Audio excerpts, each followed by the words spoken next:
from a purely mechanistic and Cartesian paradigm.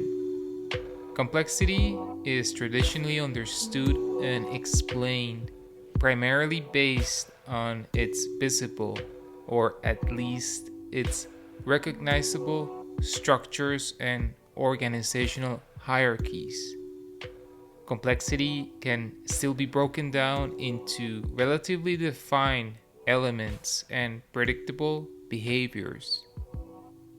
Complexity can still be understood in terms of its linear dynamics and relationships that manifest themselves in potentially identifiable and measurable ways.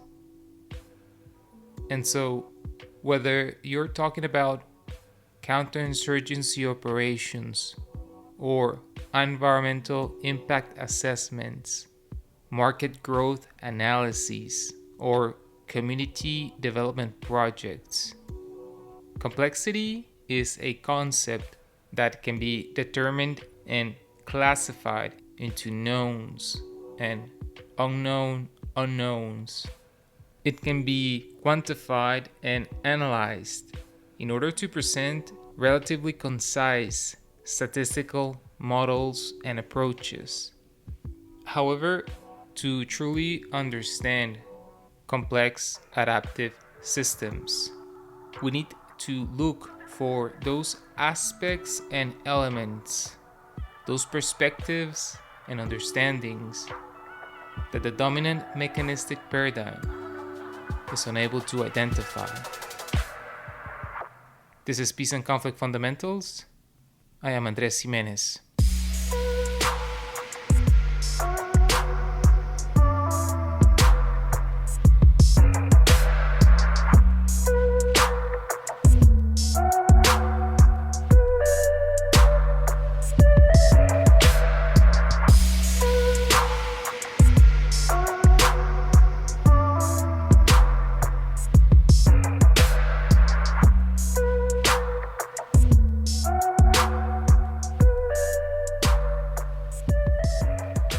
So, embracing the transrational paradigm allows us to instead conduct an analysis and understanding of complex adaptive systems through an entirely different perspective, one that focuses on understanding complexity from a chaotic, non-linear perspective, one that sees these systems as inherently unpredictable and chaotic, hence complex, and extremely adaptive and well connected to their environments.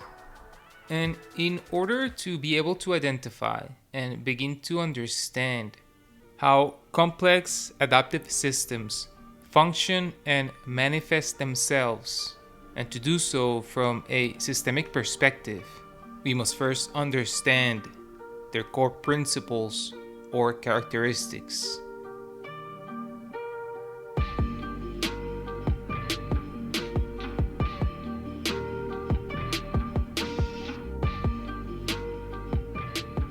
And so, the first concept that we must begin to identify is turbulence. And turbulence takes place when a chaotic motion begins to form in a system, when different regions or elements begin to move at different speeds. We can say that the presence of turbulence is a sign of the start of a disturbance within the system. So if we take the example of a political party, for example, the turbulence could take the form of relatively new ideas that are starting to be pushed and presented by certain members within the party.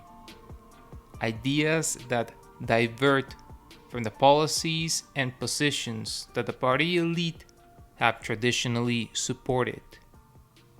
And it is from this state of turbulence that we can often see a sudden change in the system.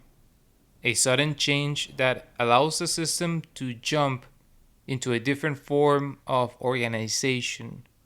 Like, for example, when those new political ideas happen to coincide with a national event that just recently occurred.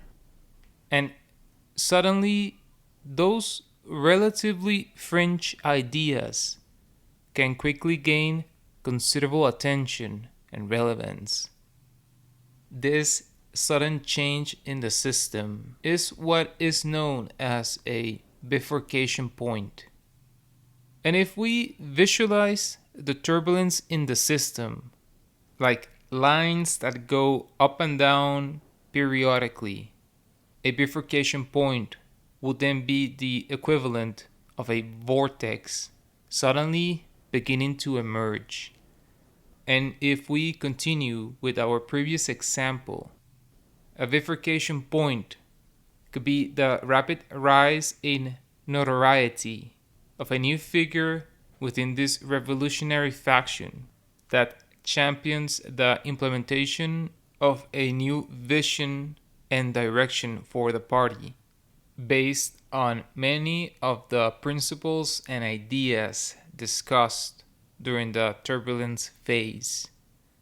But this sudden change in the system, this mutation, cannot consolidate into a different form of organization unless we first have what is called positive feedback loops. And positive feedback loops can be understood as the energy that feeds and energizes this sudden change in the system. Positive feedback loops are what allow for the amplification of a bifurcation point, energizing this phenomenon and allowing it to increase in relevance. If we were to make the analogy with C.S. Holling's panarchy model that was analyzed back in chapter 5, bifurcation points and positive feedback loops can be considered as similar processes to what occurs during a release phase in the panarchy model. Continuing with our previous example, positive feedback loops could take the form of other members of the party and even certain party supporters that decide to energetically back the promotion of these new ideas and this new vision for the party. However, as we discussed in chapter 5, a system with such a high level of new energy cannot begin to reorganize itself unless an opposing force eventually materializes. Otherwise, the chaotic energy of ever growing positive feedback loops can cause the destruction of the entire system. Say, for example, if this new popular figure with her alternative vision proves to be so decisive that the party simply splits into several different ideological factions and ceases to function as a unified entity.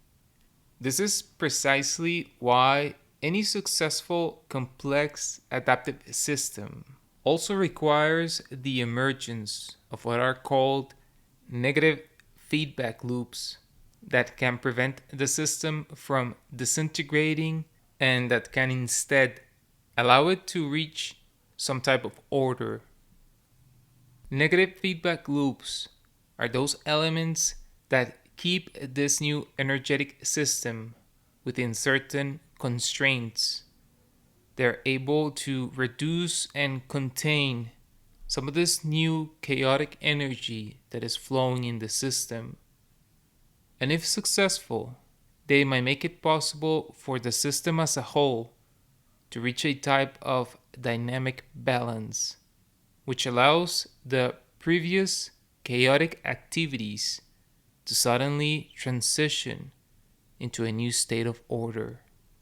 In this case, negative feedback loops can take the form of the party's internal charter or constitution, which allows for much needed debate and discussion regarding the evolution of the party's vision and focus, or regarding the renewal of the traditional party leadership.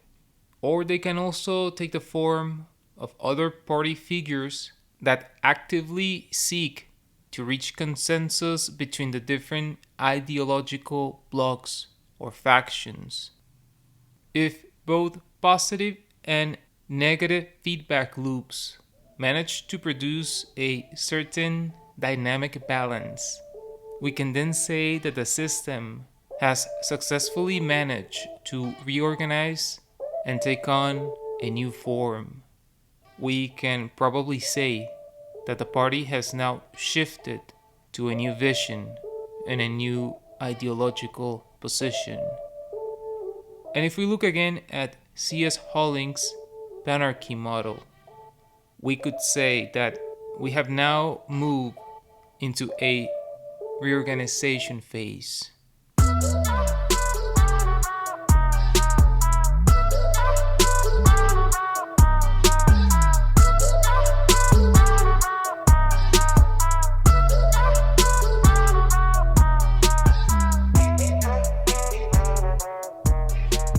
Now, a central aspect of why complex adaptive systems are so good at adapting to rapidly changing circumstances is because of their high degree of openness and permeability. In other words, they allow for a high degree of information to easily flow throughout the system. Information or resources can go in and out of the system with relative ease, and as a result, the system remains highly adaptive because it is directly connected to its immediate context and is able to rapidly identify and shift according to changes in the immediate context. These systems are directly linked and interwoven with the chaotic forces that surround them. This characteristic is often what makes complex adaptive systems so resilient. This capacity to rapidly innovate and adapt to their environment makes them highly successful in overcoming many of the constant disruptions that they face. In terms of a political party, this openness factor can be identified by the degree to which the party is willing and able to accept and integrate the new ideas and energy that regularly originates from the party's members and constituents, as well as the party's ability to renew its leadership and values in relation to the needs of its supporters or the communities that it seeks to represent. This openness or permeability is what gives complex adaptive systems their aliveness. A system that would instead use the majority of its energy in attempting to control and regulate as much as possible this creative flow would instead stifle the flourishing of dynamism and flexibility.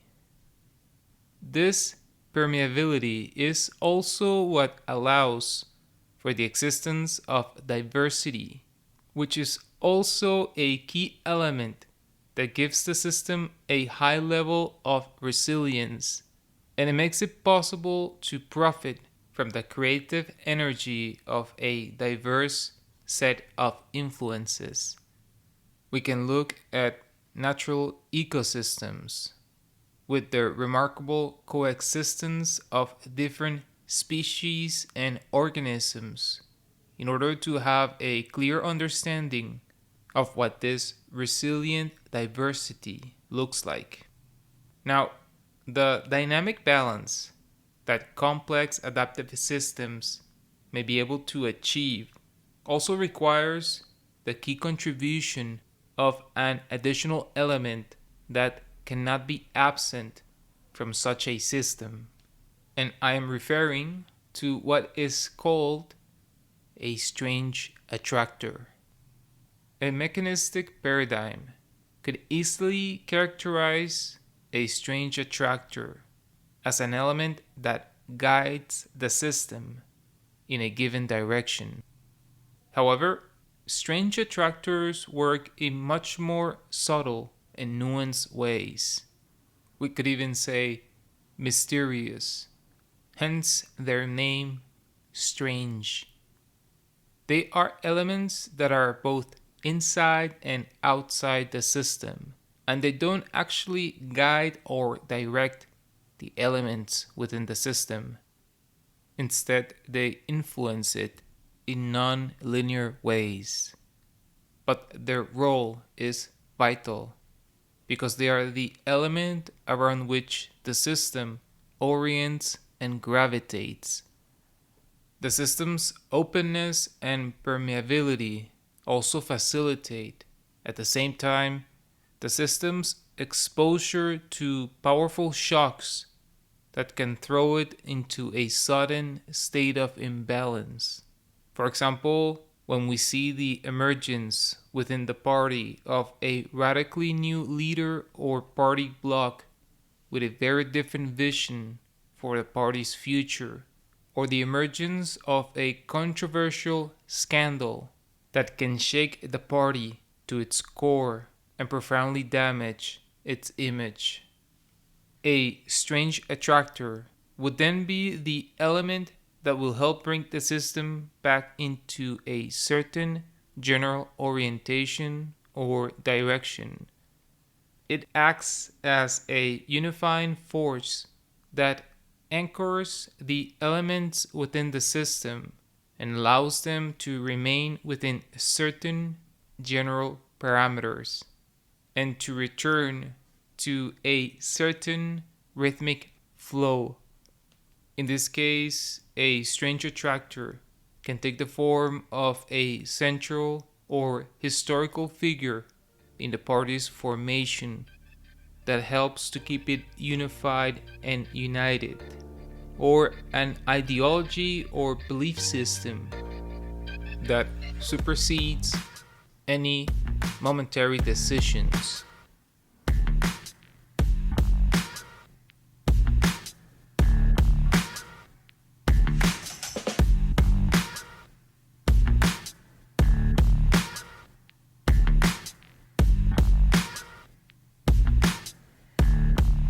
And lastly, we must mention the last characteristic of any complex adaptive system, and that is its self-organizing aspect. The dominant mechanistic paradigm has taught us to see hierarchical and linear systems as the only form of organization that has any potential, especially when thinking about complex systems with hundreds or millions of separate individuals or actors.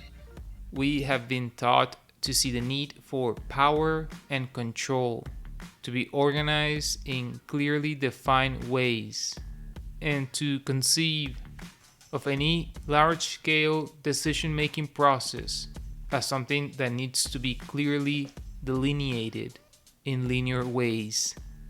Complex adaptive systems instead are characterized by their capacity to function in a leaderless and self-organizing manner.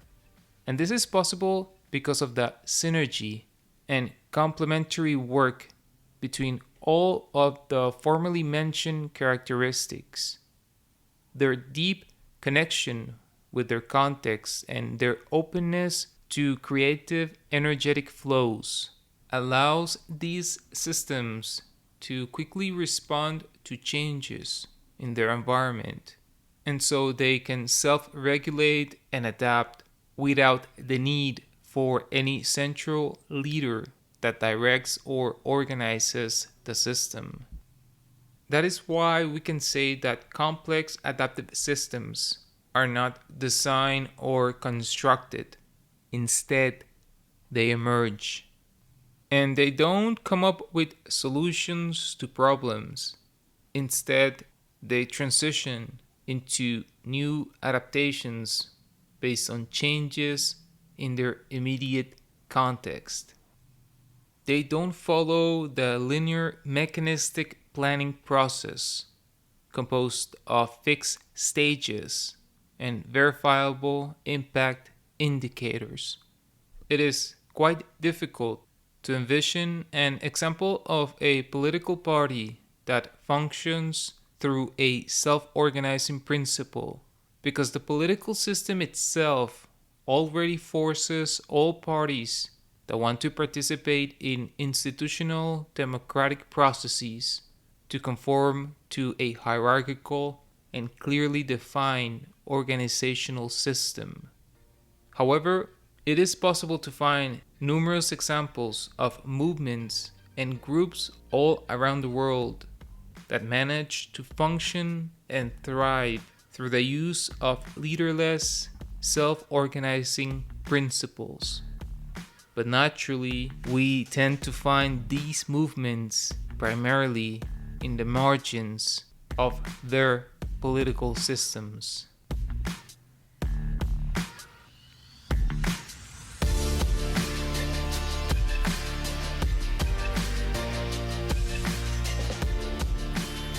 The biggest challenge with working with complex adaptive systems from a chaotic and transrational perspective is embracing notions of uncertainty, ambiguity, and the lack of control. Working with these systems means inevitably embracing their inherent unpredictable character, because we might be able to estimate certain general patterns or fluctuations, but complex systems will always defy our attempts to predict their exact behavior or the direct outcomes of our interventions.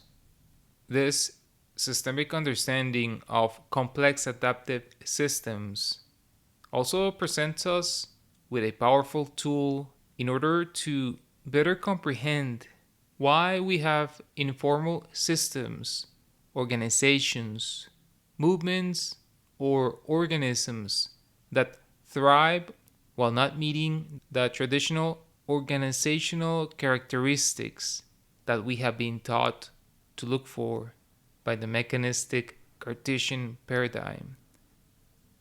And lastly, this understanding also presents us with a provocative view of how we could modify our approach to the work that we are currently doing. The way that we approach our leadership and organizational roles, the types of policies and organizational culture that we help to establish, and how we choose to refocus our understanding of future goals and objectives. Complex adaptive systems can be both simple and profoundly complex at the same time. They can be significantly revealing or increasingly mysterious. The question then becomes, how much complexity do we want to try to capture in our analyses?